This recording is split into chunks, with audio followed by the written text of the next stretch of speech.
नमस्कार दोस्तों, मैं Deshbandhu Chaudhary the engineers classes के यूट्यूब चैनल पर आपका स्वागत करता हूं। दोस्तों, हम सिंधु घाटी सप्ताह का अध्ययन कर रहे हैं और सिंधु घाटी सप्ताह में हम सिंधु घाटी सप्ताह के महत्वपूर्ण स्थलों के बारे में जानकारी प्राप्त कर रहे हैं, जिसमें हमने हड़प्पा, मोहनजोदड़ो, चानूदड़ो और लोथल इन महत्वपूर्ण स्थलों के बारे में जानकारी प्राप्त कर ली है। दोस्तों, आज और महत्वपूर्ण स्थलों के बारे में हम जानकारी प्राप्त करते हैं। तो चलिए शुरू करते हैं सिंधु घाटी सप्ताह के अन्य महत्वपूर्ण स्थल। और आज सबसे महत्वपूर्ण स्थल है सिंधु घाटी सप्ताह का दोस्तों, और वो है बनावली। बनावली दोस्तों अगला स्थल है सिंधु घाटी सप्ताह का बनावली। तो वही बात दोस्तों, पहला कि इसकी स्थिति कहाँ स्थित है। दोस्तों, बनावली स्थित है हरियाणा। कहाँ स्थित दोस्तों? हरियाणा के हिसार। और हरियाणा के हिसार में दोस्तों एक जगह है फतेहाबाद। फतेहाबाद हरियाणा के हिसार जिले के फतेहाबाद में स्थित है दोस्तों क्या? बनावली। तो बनावली है हरियाणा में, पहली बात। दूसरी बात दोस्तों, यदि हम बात करते हैं कि ये किस नदी के तट पर स्थित है, दोस्तों बनावली जो स्थित है ये एक नदी है रंगोई। तो ये रंगोई नदी के तट पर स्थित है। कहाँ स्थित दोस्तों? रंगोई नदी के तट पर स्थित है, हरियाणा के हिसार के फतेहाबाद में। उसके बाद दोस्तों बात करता हूँ इसकी खोज की। तो दोस्तों इसकी खोज 1973 ईस्वी में 1973 ईस्वी में किसने की थी? रविंद्र सिंह बिष्ट। रविंद्र सिंह बिष्ट, या इसे हम कह सकते हैं R.S. बिष्ट। रविंद्र सिंह बिष्ट या R.S. बिष्ट ने इस स्थल की दोस्तों खोज की थी। कब? 1973 ईस्वी में। तो बनावली हरियाणा में है, रंगोई नदी के तट पर है, और 1973 ईस्वी में रविंद्र सिंह बिष्ट R.S. बिष्ट ने इस स्थल की दोस्तों क्या की थी? खोज की थी। उसके बाद दोस्तों बनावली के बारे में हम बात करते हैं कि बनावली से हमें कौन कौन से अवशेष प्राप्त हुए। तो दोस्तों बात करते हैं यहाँ से प्राप्त सामग्री या यहाँ से प्राप्त अवशेष। देखिए दोस्तों, यदि मैं आपको यहाँ से प्राप्त सामग्रियों के बारे में बताऊं, उससे पहले एक महत्वपूर्ण जानकारी मैं आपको ये देता हूँ कि जब मैं आपको बताऊंगा सिंधु घाटी सप्ताह का नगर नियोजन, तो मैं आपको उसमें बताऊंगा कि सिंधु घाटी सप्ताह की सबसे महत्वपूर्ण विशेषता थी घरों में नालियों का होना। इसी कारण ये नगरीय सभ्यता भी है, और नगरीय सभ्यता की ये महत्वपूर्ण विशेषता होती है। और सिंधु घाटी सभ्यता की भी ये महत्वपूर्ण विशेषता थी कि घरों में क्या थी? नालियाँ। लेकिन दोस्तों सिंधु घाटी सभ्यता का एक ऐसा स्थल भी था जहाँ नालियों का अभाव था। वो स्थल दोस्तों कौन सा था? बनावली था। तो सुपर इम्पोर्टेंट पॉइंट है दोस्तों, ये आपको याद रखना है कि यहाँ कहाँ? बनावली में। यहाँ सिंधु घाटी सभ्यता की महत्वपूर्ण विशेषता, सिंधु घाटी सभ्यता की महत्वपूर्ण विशेषता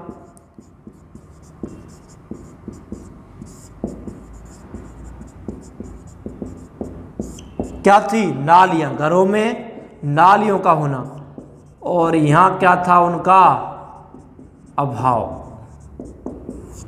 और दोस्तों आपको ये याद रखना है, आपसे पूछेगा कि सिंधु घाटी सप्ताह की एक महत्वपूर्ण विशेषता है कि घरों में नालियों का होना। लेकिन सिंधु घाटी सप्ताह का एक स्थल ऐसा भी था जहाँ नालियों का अभाव था। दोस्तों वो स्थल कौन सा था? बनावली था। तो ये इंपॉर्टेंट चीज़ें आपको याद रखनी है इसके बारे में। उसके बाद मैं बात करता हूँ कि और हमें यहाँ से क्या क्या प्राप्त हुआ। तो पहली बात दोस्तों, यहाँ नालियों का अभाव था। उसके बाद दोस्तों बनावली से हमें मिला है मिट्टी का हल। सुपर इम्पोर्टेंट है दोस्तों, आया हुआ सवाल है।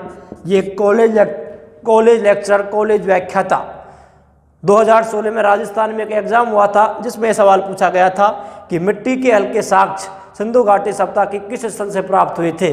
तो मिट्टी के हल के साक्ष्य हमें कहाँ से प्राप्त हुए दोस्तों? बनावली से।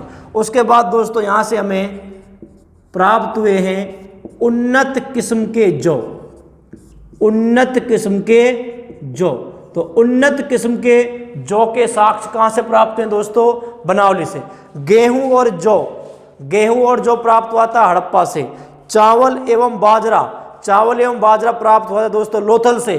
और उन्नत किस्म के जौ, और उन्नत किस्म के जौ प्राप्त हुए थे कहाँ से? बनावली से। तो मिट्टी का हल और उन्नत किस्म के जौ अगर पूछता है, गेहूं और जौ पूछता है तो वो प्राप्त हुए थे हड़प्पा से। लेकिन वही वो पूछता है कि उन्नत किस्म के जौ, तो उन्नत किस्म के जौ कहाँ से प्राप्त हुए दोस्तों? बनावली से प्राप्त हुए से, और यहाँ से मिट्टी का हल प्राप्त हुआ था। उसके बाद दोस्तों यहाँ से अन्य यदि हम बात करें तो सैल खड़ी, सैल खड़ी एवं सैल खड़ी एवं पकाई गई मिट्टी, सैल खड़ी एवं पकाई गई मिट्टी की मोहरें। और दोस्तों यहाँ से क्या प्राप्त हुआ है हमको? सैल खड़ी एवं पकाई गई मिट्टी की मोहरें प्राप्त हुई हैं दोस्तों कहाँ से? बनावली से। उसके बाद दोस्तों में यहाँ से मिला है तिल एवं सरसों का ढेर, तिल एवं सरसों का ढेर हमें कहाँ से मिला है दोस्तों? बनावली से।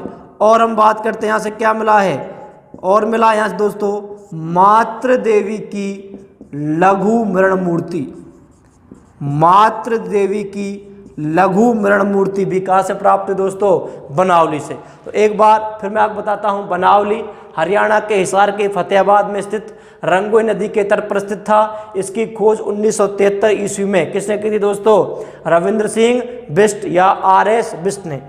और उसके बाद यहाँ की महत्वपूर्ण विशेषता, जो नालियाँ होती थी सिंधु घाट सप्ताह में, उसका यहाँ क्या था दोस्तों? अभाव था, कमी थी। उसके बाद यहाँ से हमें क्या मिला है? मिट्टी का हल, उन्नत किस्म के जो यहाँ से मिले हैं। यहाँ से हमें सैल खड़ी एवं पकाई गई मिट्टी की मोहरों के अवशेष प्राप्त हुए हैं। तिल एवं सरसों का ढेर यहाँ से प्राप्त हुआ है। और मातृ देवी की लघु मृण मूर्तियाँ भी दोस्तों कहाँ से प्राप्त हुई हैं? बनावली से प्राप्त हुई हैं।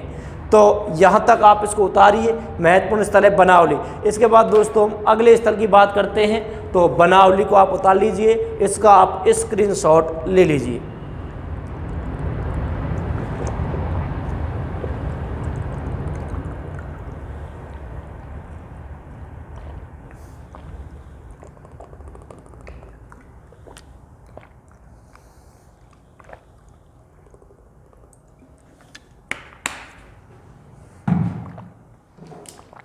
उतार लीजिए दोस्तों।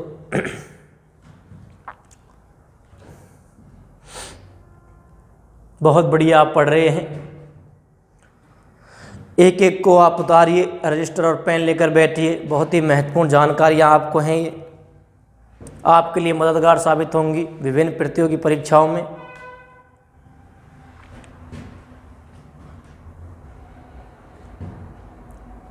दोस्तों ये था बनावली। बनावली ये सामान्य जानकारी रंगोई नदी के तट पर है, हरियाणा में है। रविंद्र सिंह बिष्ट ने इनको खोजा था 1973 ईस्वी में। यहाँ नालियों का अभाव था, मिट्टी के हल्के साक्ष्य मिले हैं, उन्नत किस्म के जौ मिले हैं, तिल एवं सरसों का ढेर मिला है, सैल खड़ी एवं पकाई गई मिट्टी की मोहरें मिली हैं, और मातृ देवी की लघु मृण मूर्तियाँ, मिट्टी की मूर्तियाँ प्राप्त हुई हैं दोस्तों बनावली से। उतार लिया आपने। अब हम आगे अगला महत्वपूर्ण स्थल पढ़ते हैं। देखिए दोस्तों, बनावली के बाद हम आगे बात करते हैं अगले स्थल की।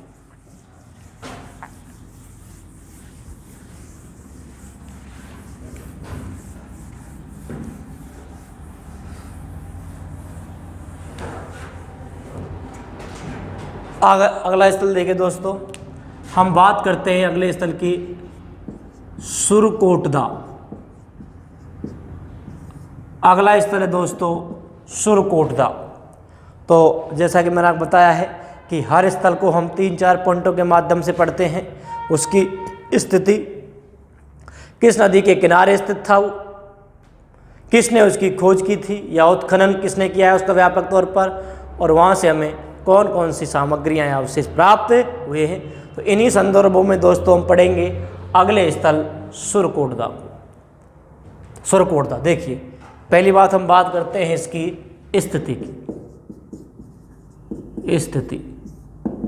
स्थिति की बात करते हैं दोस्तों, तो ये स्थित है गुजरात के कच्छ में। गुजरात के, पहली बात कहाँ स्थित दोस्तों, ये गुजरात के कच्छ में स्थित है। दूसरी बात, इसकी खोज की गई थी दोस्तों 1960 ईस्वी में, और 1960 ईस्वी में इसकी खोज की गई थी जगपति जोशी द्वारा। दो इम्पोर्टेंट बात, ये गुजरात के कच्छ में है, कच्छ के रण में है। इसकी खोज 1960 ईस्वी में किसने की थी दोस्तों? जगपति जोशी ने की थी। उसके बाद दोस्तों सुरकोटदा से क्या क्या प्राप्त हुआ है, किस किस के साक्ष्य प्राप्त हुए हैं, उसके बारे में हम बात करते हैं। तो अगला है दोस्तों यहाँ से प्राप्त सामग्री। देखिए यहाँ से क्या क्या प्राप्त हुआ है, पहली मैं आपको बताता हूँ। यहाँ से दोस्तों सबसे इम्पोर्टेंट है घोड़े की अस्थियाँ।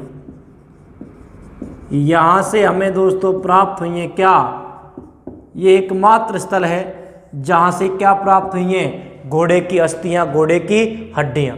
इम्पोर्टेंट है, आपको याद रखना है। यहाँ से क्या प्राप्त हुई है दोस्तों? घोड़े की अस्थियाँ। कई बार सवाल पूछा गया है कि सिंधु घाटी सभ्यता के किस स्थल से घोड़े की अस्थियाँ प्राप्त हुई हैं? दोस्तों सिंधु घाटी सभ्यता का जो स्थल है सुरकोटदा, यहाँ से हमें घोड़े की क्या प्राप्त हुई है दोस्तों? अस्थियाँ या घोड़े की हड्डियाँ प्राप्त हुई हैं। इम्पोर्टेंट जानकारी दोस्तों तीन। पहला, इसकी स्थिति, ये कहाँ है?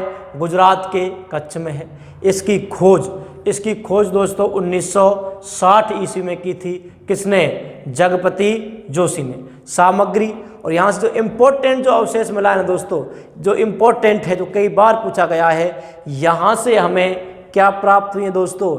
यहाँ से हमें घोड़े की अस्थियाँ प्राप्त हुई। क्या प्राप्त हुई हैं? घोड़े की अस्थियाँ प्राप्त हुई हैं। कहाँ से? सुरकोटदा से। जितने भी स्थल हैं दोस्तों सिंधु घाट सभ्यता के, जो मैं आपको इतने स्थल पढ़ा चुका हूँ, इन स्थलों में अवशेष तो बहुत मिले हैं, बहुत अवशेष इन स्थलों से दोस्तों प्राप्त हुए हैं, लेकिन प्रत्येक स्थल से कोई ना कोई ऐसा अवशेष प्राप्त हुआ है जिस अवशेष ने उस स्थल के बारे में हमें बहुत ही महत्वपूर्ण जानकारी दी थी, और उस अवशेष से हमने सिंधु घाटी सभ्यता के बारे में बहुत अधिक वस्तुओं का, बहुत अधिक चीज़ों का पता लगाया था, जिससे हमें सिंधु घाटी सभ्यता के लोगों के सामाजिक जीवन, धार्मिक जीवन, आर्थिक जीवन और राजनीतिक जीवन को अधिक से अधिक और अधिक निकट से जानने में बहुत ही मदद मिली थी। तो जितने भी मैं स्थल आपको बताऊंगा, उन स्थलों में आपको एक ना एक बुलेट पॉइंट मिलेगा जरूर। उस बुलेट पॉइंट को पकड़ना है, और उस बुलेट पॉइंट के आधार पर आपको ये जानकारी मिलेगी कि इस स्थल से हमें कौन कौन सी जानकारियाँ प्राप्त हुई थी, कौन कौन से अवशेष प्राप्त हुए थे, और उन्हीं अवशेषों से उस सभ्यता के बारे में आप अधिक से अधिक जान पाओगे, अधिक से अधिक जानकारी मिलेगी। हर स्थल है दोस्तों ऐसा, जैसे हड़प्पा, तो हड़प्पा में ऐसे कई चीज़ मिली, जैसे अन्नागार मिला है, और अन्नागार की यदि हम बात करें तो अन्नागार 12 अन्नागार मिले थे, जिसके बीच में गेहूं और जौ के अवशेष मिले थे। समाधान संस्कृति के साक्ष्य मिले थे, लेकिन मोहनजोदड़ो से कोई भी समाधान संस्कृति या कब्रिस्तान के साक्ष्य नहीं मिले। देखो दोस्तों, मोहनजोदड़ो जिसे मृतकों का टीला कहा गया है, वहाँ से कब्रिस्तान ही नहीं मिला। और हड़प्पा से R37 और H प्रकार के दोस्तों क्या मिले थे? समाधान मिले थे। उसी प्रकार हमने लोथल को पढ़ा, तो लोथल की महत्वपूर्ण जो चीज़ थी दोस्तों, वो था लोथल का बंदरगाह या लोथल का गोदीबाड़ा था। उसके बाद जैसे हमने चनहुदड़ो पढ़ा दोस्तों, चनहुदड़ो, तो चनहुदड़ो की महत्वपूर्ण विशेषता दोस्तों क्या थी कि यहाँ से झुक्कर झांगर संस्कृति के अवशेष प्राप्त हुए थे हमको। यहाँ से हमें किसी भी दुर्ग का साक्ष्य नहीं मिला, किसी भी दुर्ग का साक्ष्य नहीं मिला। यहाँ जो हमें ईंटें मिली थी दोस्तों, वो वक्राकार ईंटें मिली थी। तो प्रत्येक स्थल की, सिंधु घाटी सभ्यता का जौन सा भी स्थल आपको प्राप्त होगा, उस स्थल में जैसे आप कहते हैं सर इतनी चीज़ें मिल गई यहाँ से इतने अवशेष प्राप्त हो गए थे, कैसे याद करें। कोई किस में चला जाता है, कोई किस में चला जाता है कि कौन कहाँ से प्राप्त हुआ, कैसे प्राप्त हुआ। मैं आपको वही बता रहा हूँ कि बुलेट पॉइंट आप छांटिए और उन्हीं बुलेट पॉइंटों से महत्वपूर्ण जानकारी आपको मिलेगी दोस्तों उस स्थल के बारे में। हर स्थल से कोई ना कोई आपको ऐसा अवशेष प्राप्त होगा। और ऐसे जैसे देखो सुरकोटदा है, तो सुरकोटदा को क्यों याद रखा जाएगा? सुरकोटदा को इसलिए याद रखा जाएगा कि सुरकोट कहीं नहीं मिली है, वो एकमात्र स्थल है ऐसा जहाँ से हमें क्या मिले दोस्तों, घोड़े की अस्थियाँ मिली हैं। लेकिन वहीं आपसे अगर वो ये सवाल पूछ ले कि एक बहुत महत्वपूर्ण सवाल आता है दोस्तों, कई बार प्रतियोगी परीक्षाओं में पूछा गया है कि सिंधु घाटी सभ्यता के लोग, अगर मैं एक क्वेश्चन लिखूं तो वो ये है कि सिंधु घाटी सभ्यता के लोग, सिंधु घाटी सभ्यता के लोग किस पशु के बारे में, किस पशु के बारे में जानकारी नहीं रखते थे? किस पशु का उन्हें ज्ञान नहीं था, जानकारी नहीं रखते थे? किस पशु के बारे में जानकारी नहीं रखते थे? कहाँ के लोग? सिंधु घाट सभ्यता के लोग।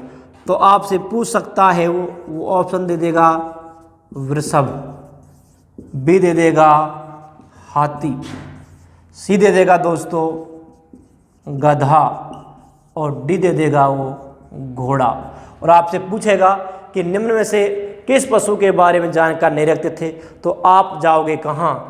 तुरंत आप सुरकोटदा पहुँचोगे और सुरकोटदा के बारे में आप अनुमान लगाओगे कि यहाँ से हमें क्या मिला है दोस्तों, यहाँ से हमें घोड़े की अस्थियाँ मिली हैं। तो घोड़े के बारे में तो जानकारी रखते होंगे, लेकिन नहीं।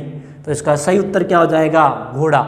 घोड़े की अस्थियाँ, घोड़े की हड्डियाँ हमें प्राप्त हुई हैं। हमें कहाँ से प्राप्त हुई दोस्तों? सुरकोटदा से प्राप्त हुई हैं। लेकिन ये हमेशा याद रखना कि सुरकोटदा से हमें किसके, घोड़े के अस्थियों के साक्ष्य मिले हैं, लेकिन सिंधु घाटी सभ्यता के लोग किसके बारे में जानकारी नहीं रखते थे? घोड़े के बारे में सिंधु घाटी सभ्यता के लोगों को जानकारी नहीं थी। ये आगे आएगा जब मैं पशु पढ़ाऊंगा, जब आर्थिक जीवन पढ़ाऊंगा तब आएगा। लेकिन ध्यान रखना कि अस्थियाँ मिल गई हैं यहाँ से, लेकिन यहाँ के जो लोग थे वो घोड़े के बारे में जानकारी नहीं रखते थे।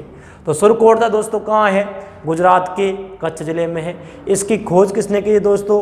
1960 ईस्वी में जगपति जोशी ने की थी। और यहाँ से क्या मिली है दोस्तों? घोड़े की अस्थियाँ प्राप्त हुई हैं। सुरकोटदा कहाँ है? गुजरात के कच्छ जिले में ये स्थित है। ठीक। उसके बाद दोस्तों सुरकोटदा से हमें एक शॉपिंग कॉम्प्लेक्स का साक्ष्य भी मिला है। क्या मिला है दोस्तों? यहाँ से हमें शॉपिंग कॉम्प्लेक्स, शॉपिंग कॉम्प्लेक्स भी दोस्तों कहाँ से मिला है? हमें सुरकोटदा से मिला है। क्या? Shopping complex. तो ये याद रखना है आपको कि शॉपिंग कॉम्प्लेक्स के साक्ष्य सुरकोटदा से प्राप्त हुए। ठीक है दोस्तों, यहाँ हमें विशेष प्रकार के समाधान प्राप्त हुए। क्या प्राप्त हुए दोस्तों? विशेष प्रकार के समाधान। विशेष प्रकार के समाधान भी यहाँ से हमें प्राप्त हुए हैं। कहाँ से दोस्तों? सुरकोटदा से। विशेष प्रकार के समाधान का मतलब है दोस्तों जैसे ताबूत समाधान, तो ताबूत समाधान में लेते हैं हड़प्पा से। उसी प्रकार हमें यहाँ से विशेष प्रकार के समाधान में बात करूँ तो यहाँ से हमें कलश समाधान के साक्ष्य मिले हैं। किसके साक्ष्य मिले हैं दोस्तों? यहाँ से हमें कलश समाधान के साक्ष्य मिले हैं। इसको आप उतार लीजिए, ये महत्वपूर्ण स्तर है दोस्तों सुरकोटदा। उतार लीजिए दोस्तों आप। इसके बाद हम अगले स्थल के बारे में आपको जानकारी देंगे कि और यहाँ से हमें क्या क्या प्राप्त हुआ है। उतार लीजिए दोस्तों, इसका आप स्क्रीनशॉट ले सकते हैं।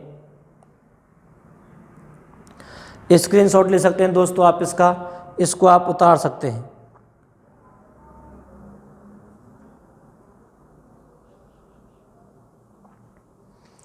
बहुत ही महत्वपूर्ण है दोस्तों सुरकोटदा।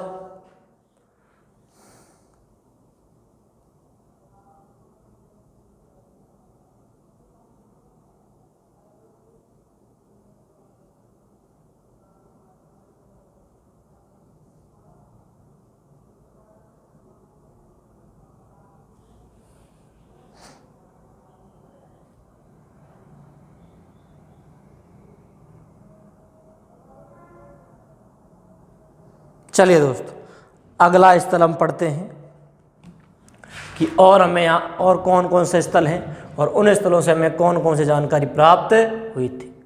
तो उतार लीजिए दोस्तों आप, ये इम्पोर्टेंट है, विशेष प्रकार के समाधान या कलश समाधान के साक्ष्य हमें यहाँ से दोस्तों मिले हैं। और घोड़े की अस्थियों के बारे में जानकारी यहाँ से मिलती है, घोड़े की अस्थि यहाँ से प्राप्त हुई थी।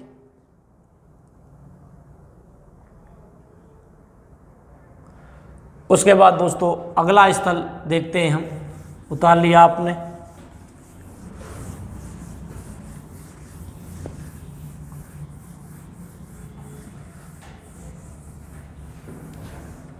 उसके बाद दोस्तों अगला स्थल है रोपड़। अगला स्थल है दोस्तों रोपड़। रोपड़ देखिए, रोपड़ सबसे पहले दोस्तों स्थिति कि रोपड़ कहाँ स्थित है। अगर इसकी स्थिति की दोस्तों बात की जाए तो रोपड़ दोस्तों कहाँ स्थित है, पंजाब में। कहाँ स्थित दोस्तों, पंजाब में।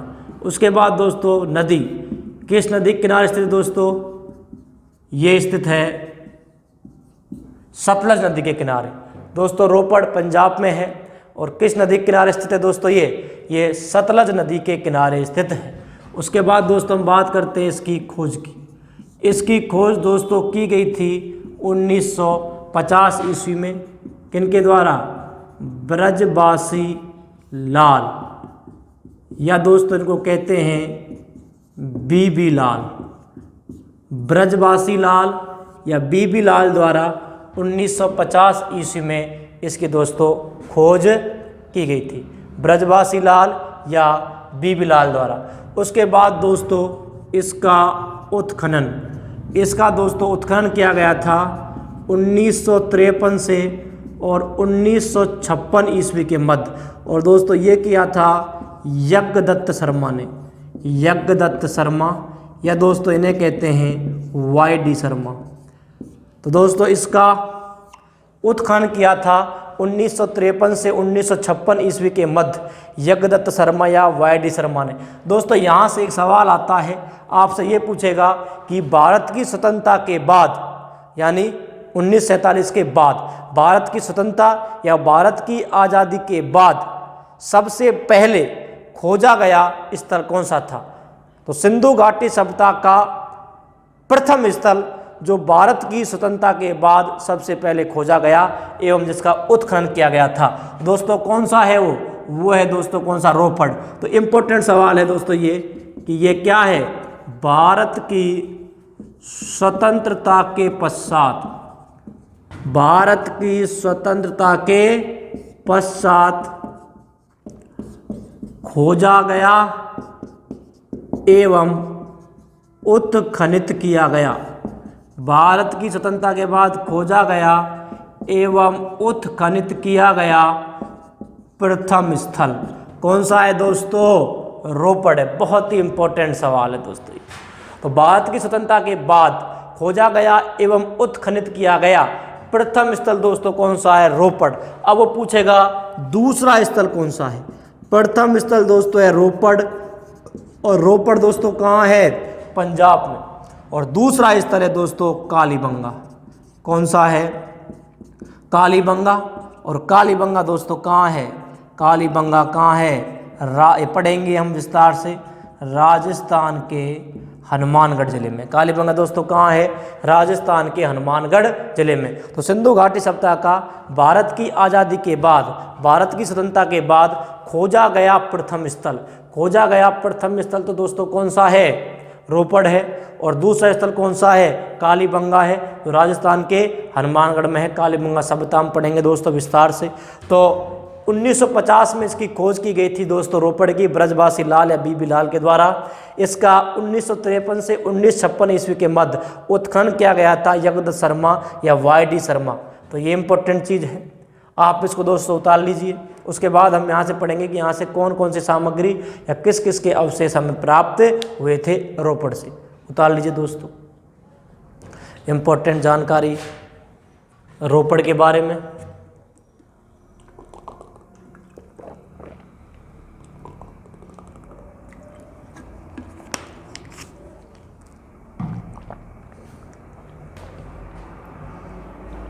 इसका स्क्रीनशॉट ले सकते हैं आप दोस्तों, इसको उतार लीजिए। रोपड़।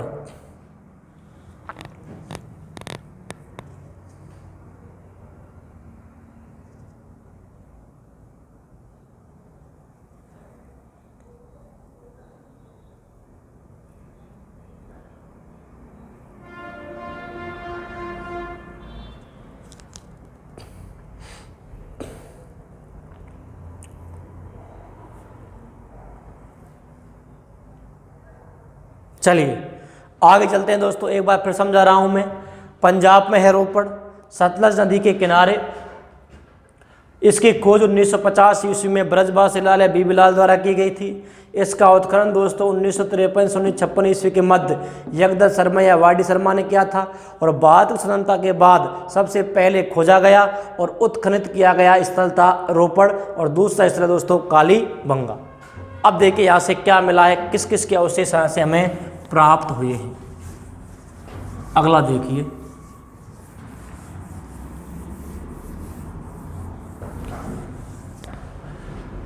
प्राप्त सामग्री।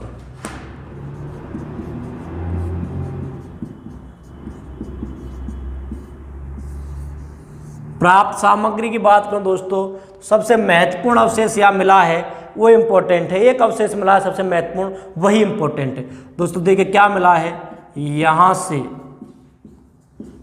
से मानव के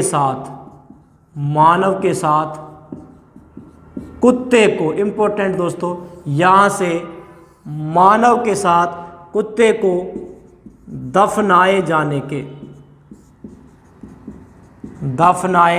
के साक्ष्य प्राप्त हुए।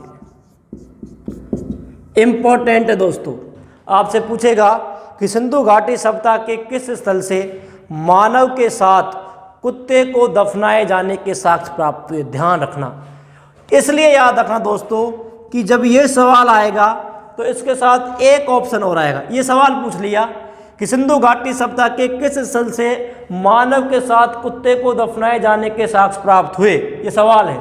उसमें ऑप्शन ए देगा दोस्तों आपको, वो देगा बुर्ज होम जम्मू कश्मीर में है। ऑप्शन बी दोस्तों देगा, वो देगा आपको रोपड़। ऑप्शन डी देगा दोस्त, सी देगा, वो देगा आपको जलीलपुर। और ऑप्शन डी जो आपको देगा वो देगा सरायखोला। ये 4 ऑप्शन वो देगा आपके लिए। और पूछेगा कि सवाल ऊपर क्या है, सिंधु घाटी सभ्यता के किस स्थल से मानव के साथ कुत्ते को दफनाए जाने के साक्ष्य प्राप्त हुए। देखिए दोस्तों उत्तर क्या है इसका उत्तर है रोपड़। लेकिन इसका उत्तर आप ये भी करके आ सकते हैं, लेकिन वो गलत हो जाएगा। वो सही कब होगा, बुर्ज होम से भी दोस्तों हमें मानव के साथ, आपको साहब यहां से भी तो क्या मिले हैं, मानव के साथ कुत्ते को दफनाए जाने के साक्ष्य। मानव के साथ कुत्ते को दफनाए के साक्ष्य भी हमें कहां से मिले हैं दोस्तों, बुर्ज होम। और बुर्ज होम कहां है दोस्तों, कश्मीर में है। लेकिन सवाल जो हमारा था वो था कि सिंधु घाटी सभ्यता के, अगर सवाल ये आए कि सिंधु घाटी सभ्यता के किस स्थल से मानव के साथ कुत्ते को दफनाए जाने के साक्ष्य प्राप्त हुए, तो उत्तर दोस्तों होगा रोपड़ सवाल में। लेकिन रोपड़ जब उत्तर होगा तो सवाल में आपको क्या ढूंढना होगा, आपको सवाल में ढूंढना होगा सिंधु घाटी सभ्यता। यहां से भी मिला है दोस्तों, लेकिन बुर्ज होम जो स्थल है दोस्तों, ये सिंधु घाटी सभ्यता का स्थल नहीं है। ये स्थल है कौन सा, नवपाषाण कालीन स्थल है। ये है बात, ये कौन सा स्थल है, ये नवपाषाण कालीन स्थल है। मिला तो यहां भी है, लेकिन ये सिंधु घाटी सभ्यता का स्थल नहीं है।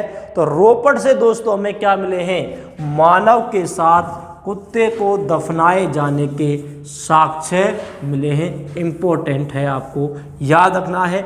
ये बुर्ज होम कश्मीर से भी मिला है, लेकिन ये नवपाषाण का स्थल था, ना कि सिंधु घाटी सभ्यता का स्थल। उतार लीजिए दोस्तों, ये सामग्री हमें रोपड़ से प्राप्त हुई है। मानव के साथ कुत्ते को दफनाए जाने के साक्ष्य हमें यहाँ से प्राप्त है।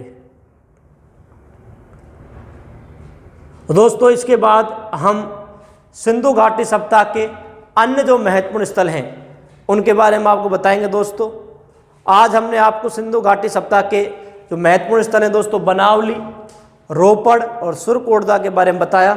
अगले वीडियो में हम आपको सिंधु घाटी सप्ताह के अन्य महत्वपूर्ण स्थलों के बारे में जानकारी देंगे। तब तक के लिए धन्यवाद।